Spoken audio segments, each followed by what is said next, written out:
Hey everyone, I'm back, and I am now playing through the Alien campaign on Impossible Mission. Unlike the other Marine missions that I was playing this one on, aside from the first two, I am actually recording the commentary while I'm playing. I was actually surprised to find out that you can't play Impossible Mission on the Predator levels, or as the Predator. I don't know if that's an oversight or if that was intentional, but I think that's really stupid. Like, you could definitely... I think they definitely should be playable on as the Predator. So, basically, as the Alien, you know, you're pretty weak already, so...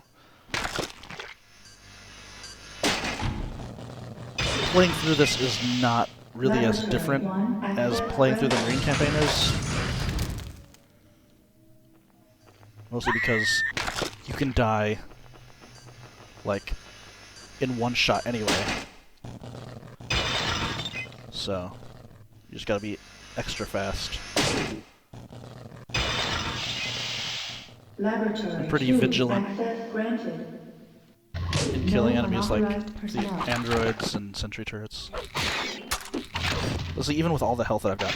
Now, I did want to point out that if you actually take a look at how much health I get back, or I got back from every head bite I got, you'll notice that it's a shit ton.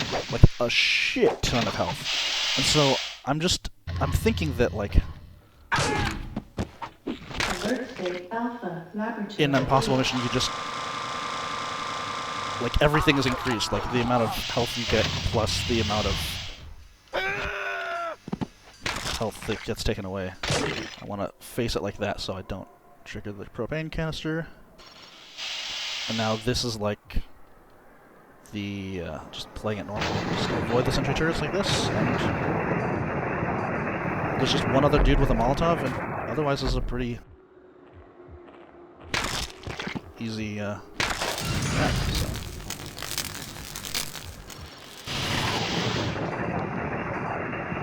Just gonna do this, and already home free.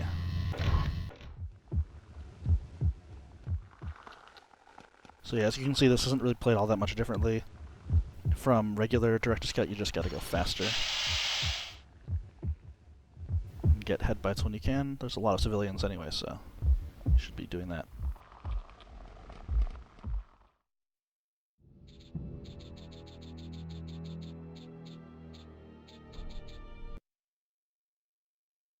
Alright, Impossible Mission on Escape is very similar to Temple. You just want to avoid the Marines, and you can... there's like a Marine down there. Does he have a smart gun? Wow. But, do you see how much fucking health I got from that? That's ridiculous.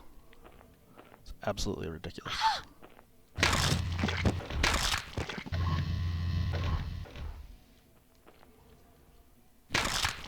But yeah, since... if you're fast enough, since the reaction time is so fucking slow, you should be able to get through this without taking any damage. Even if, you know, as you can see, the smart gunner spots you. Really only the minigunners and flamethrower dudes pose the biggest threat. And I guess the grenade launcher guy in the upper area here. I don't remember there being that many smart gunners.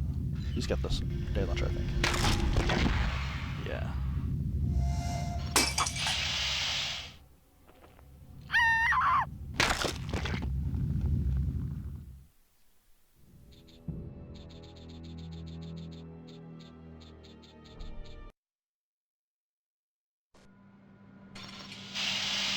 Alright, so we're doing Ferarco on Impossible Mission.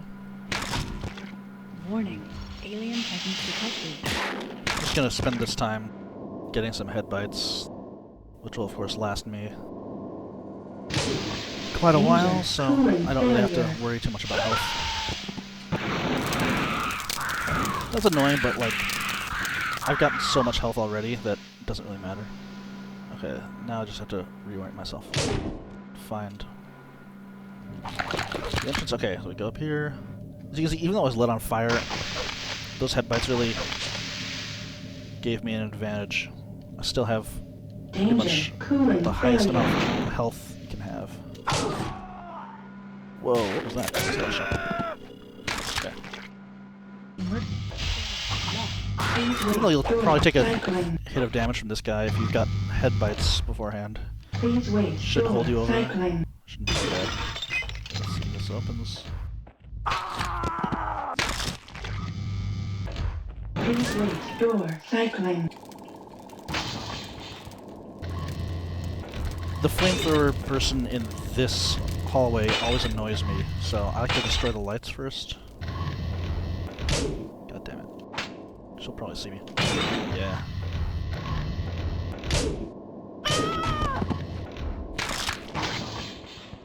That place is annoying because those grates that close, that open and close like that, can prevent you from like actually extinguishing yourself, or at least it'll take a little bit longer. That's another flamethrower guy, so I have to keep my distance from those guys. The cool thing about this place is that like you've got civilians who are severely mentally handicapped here, so you can just... Oh Jesus, there's an android. Doesn't really matter. Turrets over here. There might be another android over here, maybe not. Break that. Go here.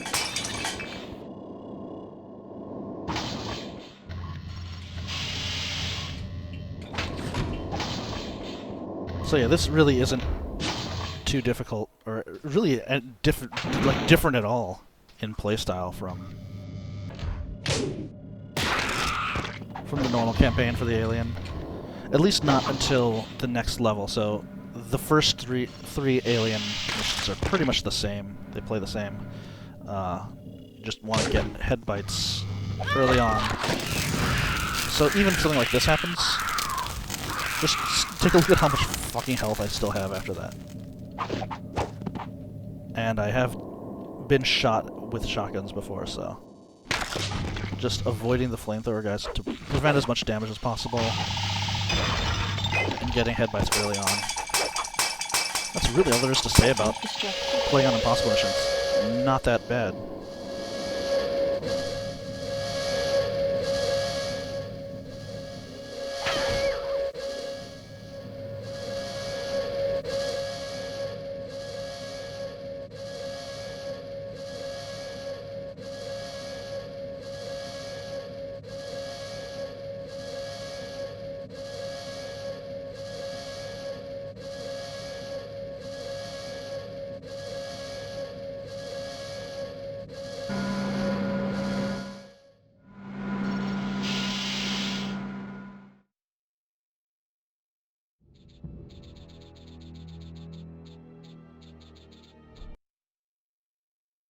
Warning.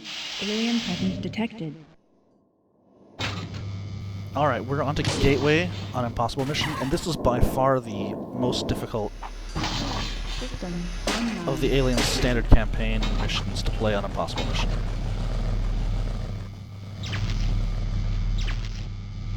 What you want to do is you want to get a head bite, clean live head bite on the first civilian before moving up here.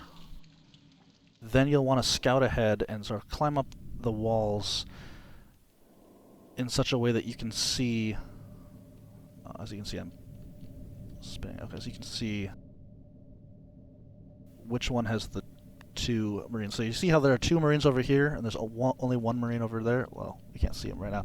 You're going to want to take the path that only has one Marine, because the one that has, the side that has two Marines, one of them has a minigun.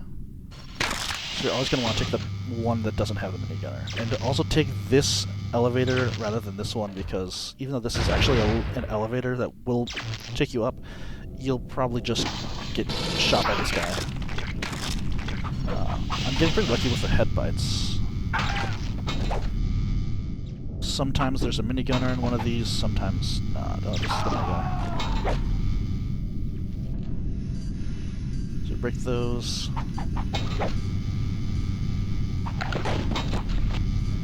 Did I actually... Generators Oh, I did. offline. Okay. Emergency system online. I didn't know if I had gotten all of the levers, so... Gonna avoid those turrets, then take this time to line up a head bite with the civilian there, and then up here there might be a minigunner. There's usually one on the far side right there. So take him out, grab a head bite on him. I was pretty lucky. Now, the minigunner here is one of the biggest problems of this level. I really think he's placed in a really douchey position. If he's over here, he can actually see you from both sides. So if he's like facing this way, he can see you if you come over here. He can see you if you come over there. I guess the way to always avoid him, if you see him over here, you can sort of start where I was, like where that marine is. If you see him over here, then take the second path, which will take you down here, climb around this side, and then climb behind him. So I was waiting for the fan to stop. I took damage from a sentry turret. If you don't have high health at this point, and you're slow, you might take enough damage to die, but that's why you get headbutts early on. And these fans are deactivating. This section also has civilians, so use that to your advantage to get headbutts. That was an android that shot me, and I just avoided it. Now we're over here, waiting for the fan to stop. And then this last section is also a really big problem with the Alien campaign. Probably one of the worst parts of the Alien campaign, the fact that there's a minigun and you can't see until usually it's too late. So I'm gonna use on that side. Oh. Okay, I can't really tell which side he's on. Oh, I think he's on the right side, so I'm gonna take that side first. Okay.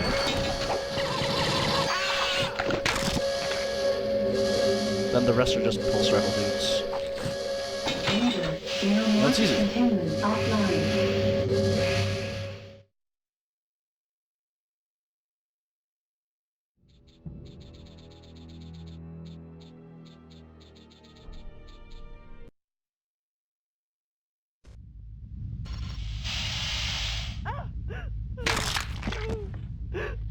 Alright, we're on to the last Warning. Alien presence detected. alien mission for the standard campaign on an impossible mission.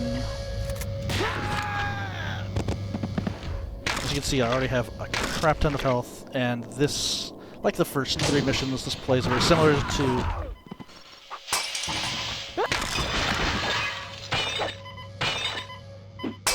its original form. You don't have to change too much, just be extra cautious around some of the marines. For instance, this flamethrower guy. Just avoid those guys. Might want to destroy some of the lights intentionally to hide yourself. Sentry turrets here are a little annoying, but if you jump to the side like that...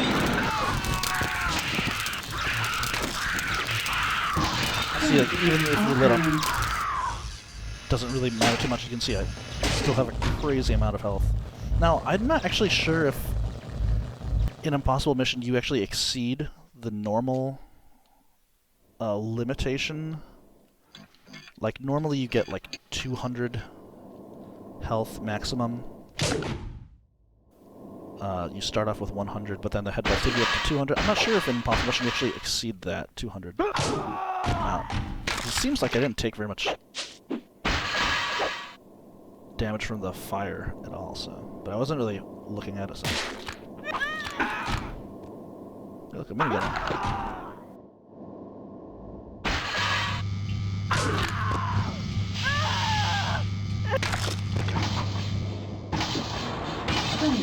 Offline.